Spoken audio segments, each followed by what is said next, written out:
After another close loss, the Seahawks remain on the outside looking into the NFC playoff race, but they're not eliminated yet.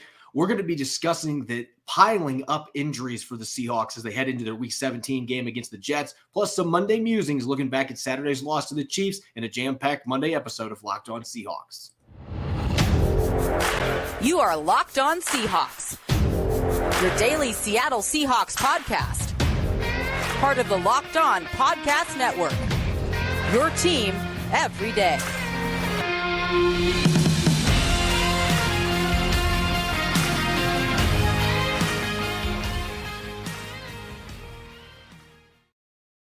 Greetings, 12s. This is Corbin Smith, your host for Locked On Seahawks. Joining me for our Monday post-Christmas episode, my co-host in crime, Rob Rang. Hope all of the 12s out there have had a fantastic holiday season here. And if you celebrate Christmas, hopefully get to spend some time with your friends and family and enjoy a great holiday. Unfortunately, the Seahawks losing again on Christmas Eve to the Kansas City Chiefs, a 24-10 defeat. There's plenty of positives for us to glean from this game. Obviously, when you lose, there's plenty of negatives as well. So we're going to be dishing out our Monday musings, our post-game takeaways for most of this episode. And we're going to look at the injuries that are piling up for the Seahawks with 2 games left to play in the 2022 regular season. So without further ado, let's get to it. Now for your lead story here on our Monday edition of Locked On Seahawks. The Seahawks now find themselves under 500 for the first time since way back in Week 5 after a 24-10 loss to the Chiefs. And unfortunately, with them being on the outside looking in, even though they're not eliminated from the playoff race, Rob, it's not necessarily looking good with 2 games left to play on the injury front. Tyler Lockett, still questions about whether he's going to be able to come back this week. They certainly missed him in Kansas City, but maybe an even bigger red flag when we see Abe Lucas with the injury patellar tendon next to it and not knowing what that means for his certainty to play here in the next couple of weeks. Yeah, Pete Carroll went on his usual weekly show on 7:10 a.m. Corbin, and he kind of discussed the fact that that Abe Lucas has suffered some type of patellar tendon injury. There's going to be some imaging done. We'll know more about Seattle's really exciting rookie right tackle here soon. We did see Stone Forsythe come into the game. I thought that he played fairly well for Seattle down the stretch, as you mentioned. Seattle's offense, of course, struggled to get anything going in the first half. In the second half, there were some glimmers, and Stone Forsythe was part of that. So again, I think that there were some encouraging signs in that regard, but at the same time, you just feel terrible about the fact that Abe Lucas is potentially facing a significant injury and potentially recovery that you never know could go all the way into next season. You already mentioned the Tyler Lockett injury, obviously being out. I think that just the fact that Seattle needed him in this game. I think that it was very obvious how much of a factor that he has been for the Seahawks, and how much that, frankly, Marquise Goodwin and Laquan Treadwell struggled in it being his replacement. They just wasn't the same reliability in terms of routes, in terms of hands that we have seen in the past. Will Dissly having a knee contusion, Joey Blunt now on IR with a knee injury of his own, and that's obviously very concerning for former undrafted free agent. We've been kind of chomping at the bit to see some opportunities for him.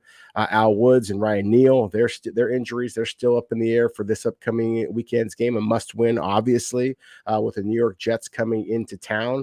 And those 2 play positions that are critical against the Jets. So there are a lot of very concerning injury news out there. One thing I do want to kind of mention on the injury front is, again, just a little bit of positivity, but just the fact that Ken Walker III was able to kind of gut through his performance. I thought that he was absolutely spectacular at times against the Chiefs, and really one of the very few reasons why the Seahawks even deserve to be on the same field as the Chiefs in that game.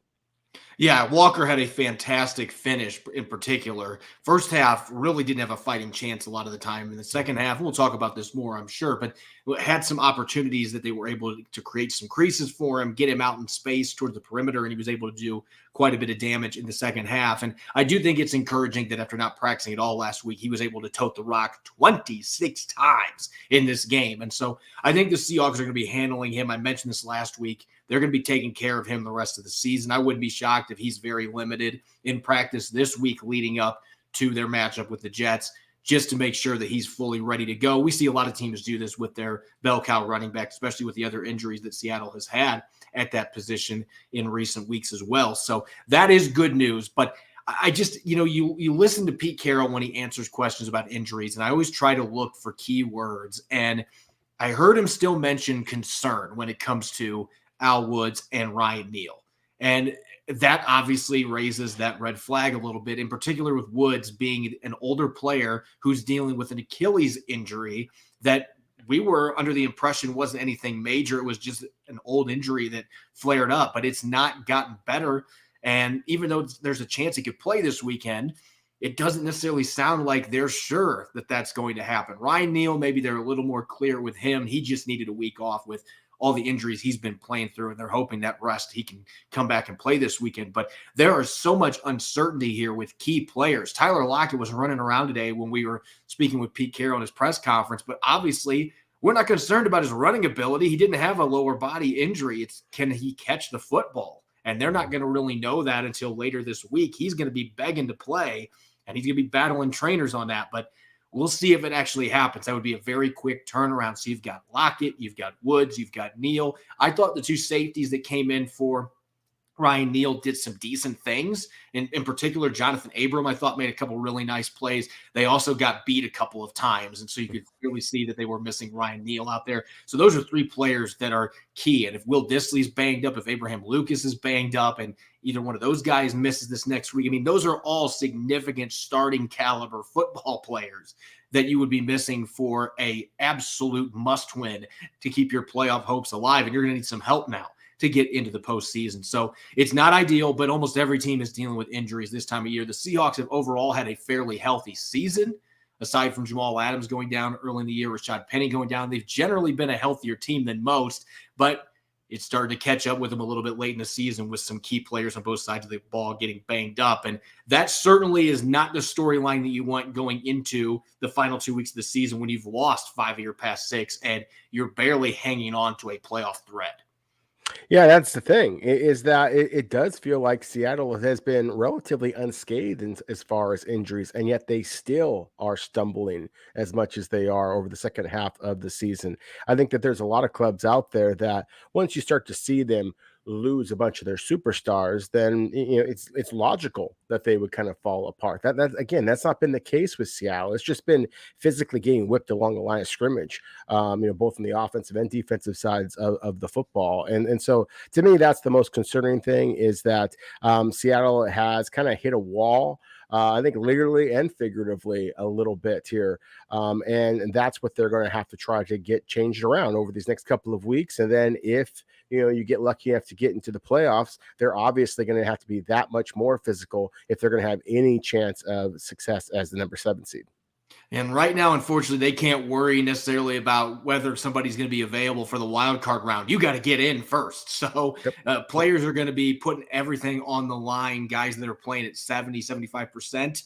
Maybe in other situations you could rest them. The Seahawks don't have that luxury right now. If they want to get in the playoffs, they have to at minimum win these 2 games coming up. And then they're going to need some help. They're going to need the Commanders or the Giants or the Packers. They're going to need a couple of those teams to slip up here over the final 2 weeks, and they're going to have to do what they haven't been able to do for the last month and a half, find a way to win consecutive games. It's going to be that much tougher with the injuries they've got, but maybe a lot of these names you just mentioned will be able to get on the field on Sunday at Lumen Field. That would certainly be a bolstering factor for the Seahawks going into this, really what's a de facto playoff game against another team that's battling for their playoff lives in the Jets. Coming up next, we're going to look back at Saturday's loss to the Kansas City Chiefs, our Monday musings. We're going to go offense in the second segment, defense in the third segment. So we're going to dish out a bunch of takeaways in today's show. We'll get to offense coming up next year on our Monday episode of Locked On Seahawks. This episode is brought your way by PrizePicks. It's week 16 of the 2022 season, and I'm counting on Justin Herbert throwing a trio of touchdowns against the struggling Colts on Monday Night Football. That might not seem like a bold leap ever since the Colts had Jeff Saturday hired, but with PrizePicks, it's easy to play daily fantasy and put those entries to the test. Pick 2 to 5 players. If they score more or less than their PrizePicks projection, you can win up to 10 times your money on any entry. That's no competing against other people. It's just you versus the projections available, and PrizePicks offers projections on any sport that you watch, whether it's the NFL, NBA, MLB, college football, MMA, or even disc golf. Entries can be made in 60 seconds or less. It's that easy with safe and fast withdrawals. Currently, it's operational in over 30 states as well as Canada. Download the PrizePicks app or go to prizepicks.com to sign up and play daily fantasy sports. First-time users can receive a 100% instant deposit match up to $100 with the promo code Locked On. If you deposit $100, PrizePicks will give you $100. Don't forget to enter the promo code Locked On at sign-up for an instant deposit match up to $100. You're listening to the Monday edition of Locked On Seahawks post-Christmas edition. I'm your host, Corbin Smith. Glad to be joined, as always, by my co-host in crime, Rob Rang. A special thanks to all the 12s out there who make Locked On Seahawks your first listen 5 days a week. We greatly appreciate it. And for your second listen, don't forget to check out the Locked On Sports Today podcast. From the games that matter the most to the biggest stories in sports, go beyond the scoreboard and behind the scenes with local experts and insights only Locked On can provide. Locked On Sports Today, it's available in the Odyssey app, YouTube, and wherever you get your podcast.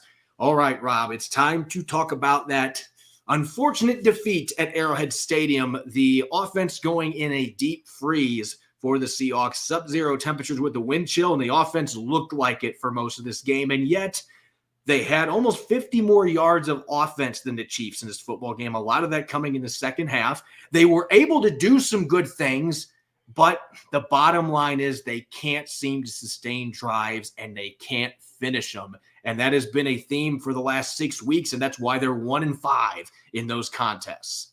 Yeah, I love that you let off there with the positive, that the fact that the Seahawks did finish with more total yards than the Kansas City Chiefs. I mean, that one is a shocker to me. I certainly didn't expect that.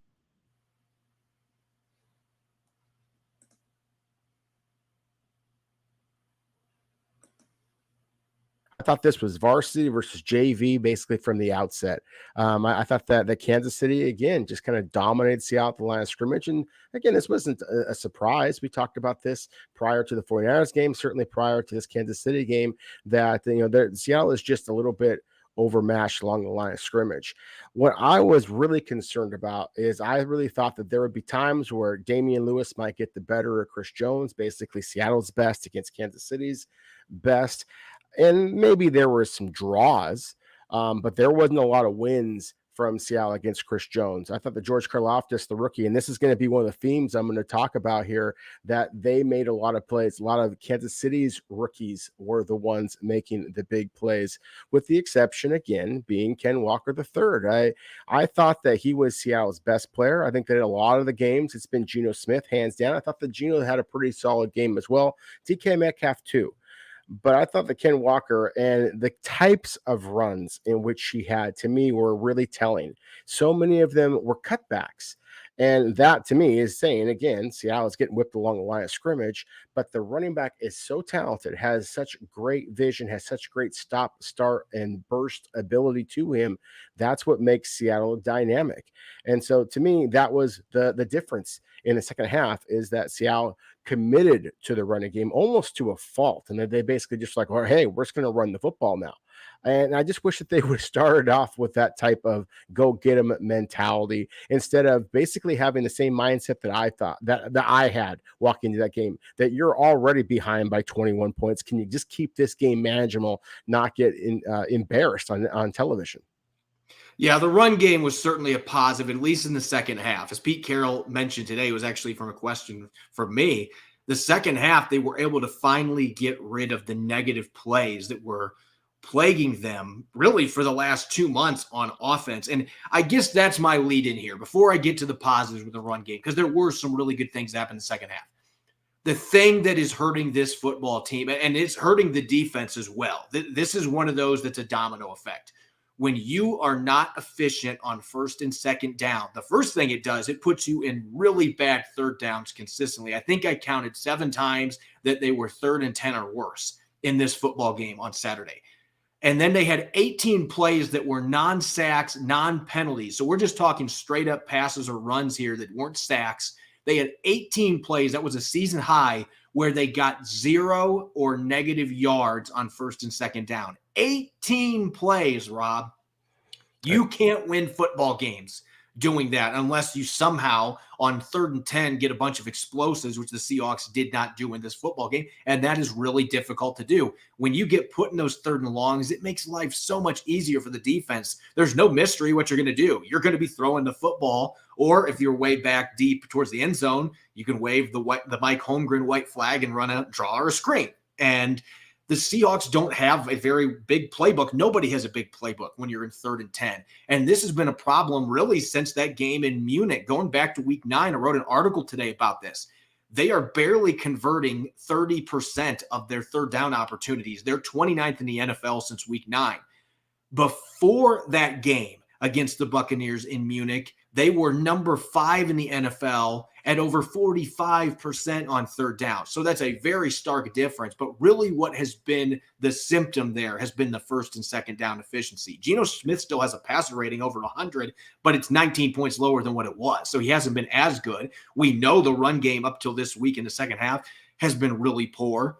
And you blend those with the fact the offensive line is not playing near as well, protecting the quarterback. Geno Smith was under pressure a lot in this football game, in particular the first half, which I think definitely made it that he was pressing, and we've seen that some.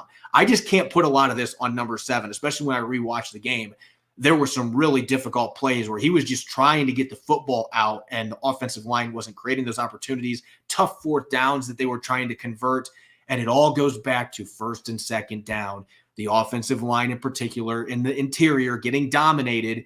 You're getting all these tackles in the backfield. Geno Smith's trying to dump the ball off right after he takes a snap because there's pass rushers coming after him, and then you get a 0-yard gain on a throw to the outside. I mean, there's just too many of those throwaway plays right now for this offense. And then that means you have less possession time and the defense is on the field a bunch, and they're eventually going to cave in and give up big plays. It's an endless cycle. They did get out of that some in the second half with the run game, but they still couldn't finish drives.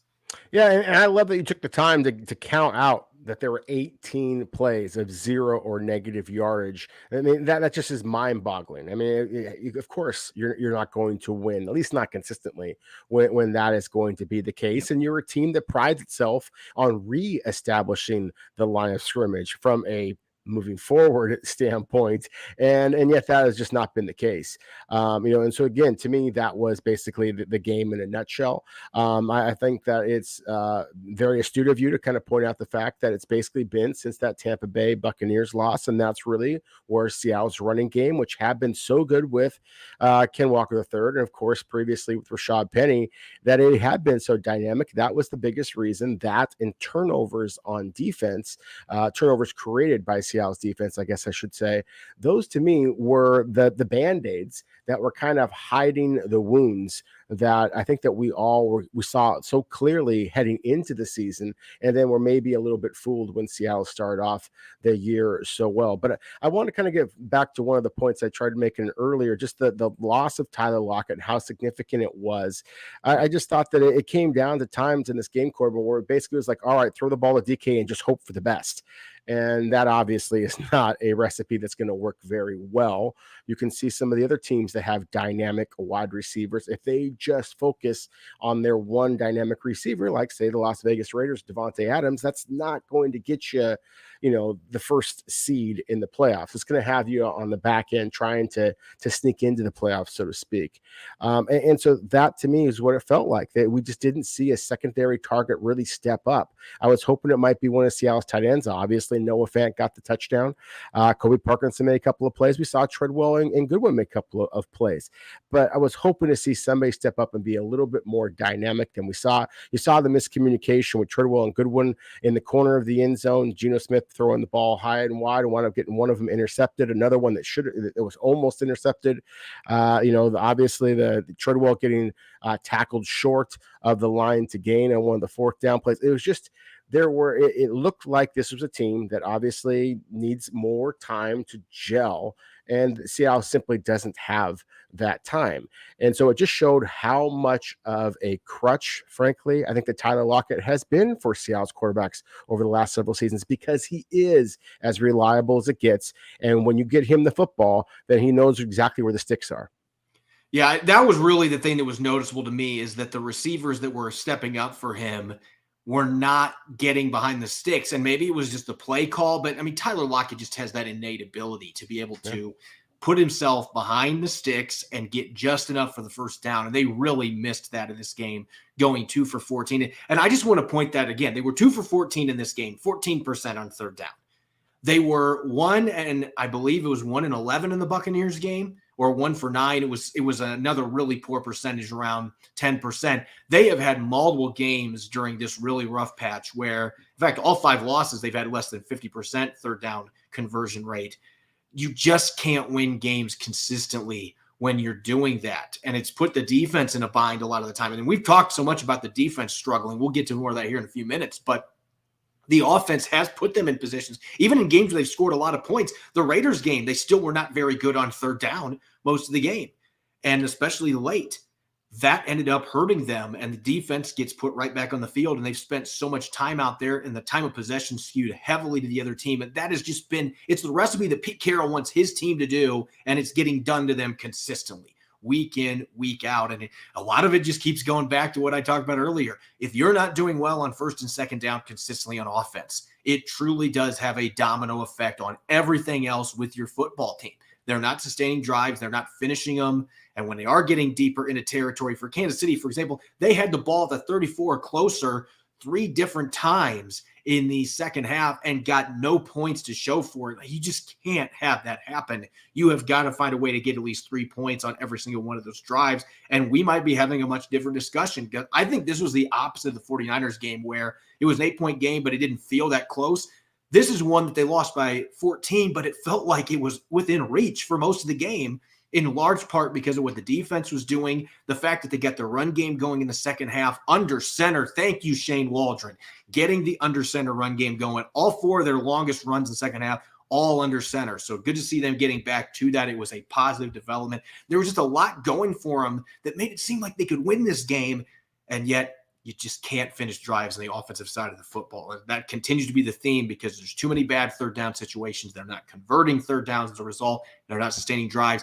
Going for it 6 times on fourth down. I mean, I guess I like the aggression, but they were putting themselves in those spots because they weren't getting good third down situations consistently. And then you're putting everything on the defense, and it's really difficult to beat average teams in the NFL when you have that formula, let alone a potential Super Bowl winner like the Kansas City Chiefs. You just can't do that. There's too many mistakes, not enough efficiency and production in this game to win on offense, even though there were some bright spots that maybe they could build off of for these last 2 games in the 2022 season. We're going to get to the defensive side of the football coming up next. We've had a lot of negatives on that side of the ball for the last month and a half. I feel like maybe the tone's going to be a little different, even though the Seahawks lost this game in Kansas City. We'll dish out our Monday musing on the defensive side of the football coming up next here on our Monday edition of Locked On Seahawks.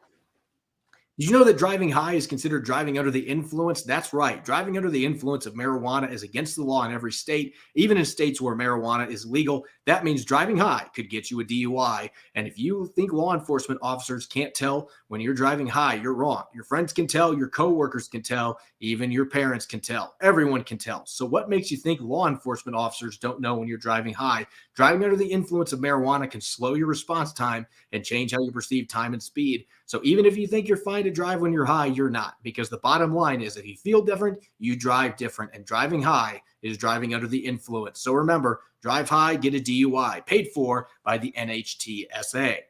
You're listening to the Monday edition of Locked On Seahawks. This is your host, Corbin Smith. Glad to be joined in our post-Christmas episode by my co-host in crime, Rob Rang. And thanks to all the 12s out there, as always, for making Locked On Seahawks your first listen 5 days a week. We greatly appreciate your support. Let's continue our Monday musings now, Rob, on the defensive side of the football, maybe sprinkle in some special teams in here since we're doing a little bit more of an extended Monday musings than we typically do, even though the Seahawks gave up 24 points in this game. Kind of similar to the offensive side. You had all that yardage. You couldn't finish your drives off. On defense, the Seahawks did a lot of really good things in this football game. And in particular, they forced 4 3-and-outs in this game. That was the most of any defense against the Chiefs in a single game this year. They forced 6 punts in this football game. They held the Chiefs to a season low for total yards. I mean, there's a lot of really encouraging things on defense, and yet it was once again those couple of explosives, and they had no margin for error because the offense wasn't doing anything most of the game, but they gave up just a handful of explosive plays, and that ultimately did them in what was a pretty low-scoring affair. Yeah, it really was. I mean, if not for just a moment of, Patrick Mahomes basically doing his Superman impression, then, I think that this really would have been a much closer game, not only on the scoreboard, but just the way that it felt. I think that some of it was, I thought that Andy Reid, head coach, Eric Bieniemy, is offensive coordinator, the Chiefs, of course, I wonder if maybe they took their foot off the gas pedal a little bit. Clearly, Kansas City was sloppy, just an awful lot of drop balls. And Yeah. there were some throws I think that Patrick Mahomes could have taken back as well. But I think you make a good point, Corbin. I think that when you looked at the way that Seattle was unable to finish their drives, as we talked about, Seattle was 2 of 14 on third down. Well, Kansas City wasn't much better. Kansas City was 3 of 11 on third down. And obviously some of that has to do with the fact that it was frigid in that game, but the wind wasn't nearly as much of a factor as I thought that it might be. And obviously anybody who watched the game know that there wasn't a single snowflake out there on the field or in the sky during the game itself. So that wasn't the case. It was cold, clearly. But I didn't think that was as much of an impact. I really was fairly impressed by how Seattle's defense played. And again, I think that some of that was, I think that Kansas City thought they could just win this game on talent alone, and they did. But at the same time, I really thought that Kansas City might be able to just blow the barn doors down in this football game. And so I got to give Seattle some credit. I thought that they played the run stiffer than I thought that they'd be able to do. And as you mentioned, Seattle limited Kansas City's ability to create the big chunk plays. There was a couple, certainly to Travis Kelce down the stretch that hurt. But at the same time, I thought the Seattle played better team defense than I've seen them play for the last couple of weeks. Yeah, they really did. And, you mentioned the Kelce plays that happened on their last touchdown drive. Up to that point, I thought they played phenomenal defense on Travis Kelce. They had the third down pass breakup by Jonathan Abram. That was one of the defensive plays of the game because it's difficult to defend Kelce in normal circumstances, but when it is a broken play where the quarterback is letting his receivers continue to run around, I mean, he and Kelce normally murder teams with that. And Abrams stuck with him the whole time, got his hands on the football, knocked it away. I thought they did a pretty good job on Kelce with that 52-yarder where he got by Jordan Brooks. Brooks just didn't pick him up in coverage. That was the one big miss they had. Otherwise, I mean, you can live with him getting a few 20-plus yard catches. It's Travis Kelce. He's one of the best tight ends ever played the game. I thought to that point they did a really good job. I thought they did a better job of limiting stuff after the catch. There were some missed tackles, in particular on a screen in the first half that led to their field goal that made it a 17-0 game. But away from that, I thought they did a lot of really good things. The run defense, after a kind of rough start, they turned things around, got some really nice early down plays where they were able to hold the running game for the Chiefs to fewer than 2 yards, and that really set them in good position. I thought the interior pressure, Quentin Jefferson in particular, I thought that was really valuable in this game. They didn't get the sacks. They only had 1 sack on Mahomes. He's very difficult to get to, but they got him off of his pocket. They didn't let him get comfortable a lot of the time. And there were some throws that he fired into the dirt because he had defensive tackles buried and enough pressure. He comfortable with the coverage being pretty good in the back half. And oh, by the way, Patrick Mahomes, he tested Tariq Woolen, I believe, twice in the entire game. One of them for a 6-yard completion. The other one, he's lucky it wasn't picked in the end zone when we saw the recovery speed once again for Tariq Woolen. So I thought the back half of the defense played really well for the most part. Their coverage breakdowns looked like they were on the linebackers and maybe your safeties in the box for the most part. But the coverage in the back was really good. They got interior pressure. They had some nice rushes from the outside, particularly in the second half. Darrell Taylor getting after the quarterback for the only sack. Again, there's a lot of positives here. You obviously are going to nitpick because there were some missed tackles. There were some explosives given up. But, man, if the Seahawks offense could have just punctuated a few of those drives with a field goal, maybe a touchdown mixed in here or there, that defense, the way they played, you got to believe that they would have found a way to maybe win this football game. That's how well the defense played. I mean, you get 4 3-and-outs, you hold them to a season low in yardage. I mean, they checked off almost every box you need on defense. The only thing that was really missing was creating the turnover. They didn't get that done. But otherwise, again, this is a game you can't take moral victories from an NFL game, especially when you're in a playoff race. But I think Pete Carroll has a lot of reasons to be encouraged on that side of the football. Offense is where you have more major concerns going into these last 2 games, just with the way things are trending on early downs in particular. Yeah, no question about it. And again, I think that anytime you are defending against Patrick Mahomes, you know that he is going to be able to create some big plays. But you just look at his completions. I mean, it's 16 of them, and 6 of them went to Travis Kelce. We talked about you can't stop him, only hope to contain him. And then other than that, there was 3 catches to Jerick McKinnon. There was 3 catches to Juju Smith-Schuster, and then basically there was 3 or 4 other guys who had 1 catch each. So again, the fact that Seattle was able to limit, a quarterback as gifted as Patrick Mahomes and stay in the football game, if they have been able to create that turnover, if DK Metcalf had been able to drag that second foot, it did feel like there were moments where Seattle could have made this a game. And again, I have my hesitancy in saying that Kansas City, I thought, just maybe wasn't quite as, juiced up for this football game. I think that they thought that they could just win this game. But still, I think that they left the door open a little bit. It would have been nice to see Seattle just kind of push the door open that much further and get themselves into this game.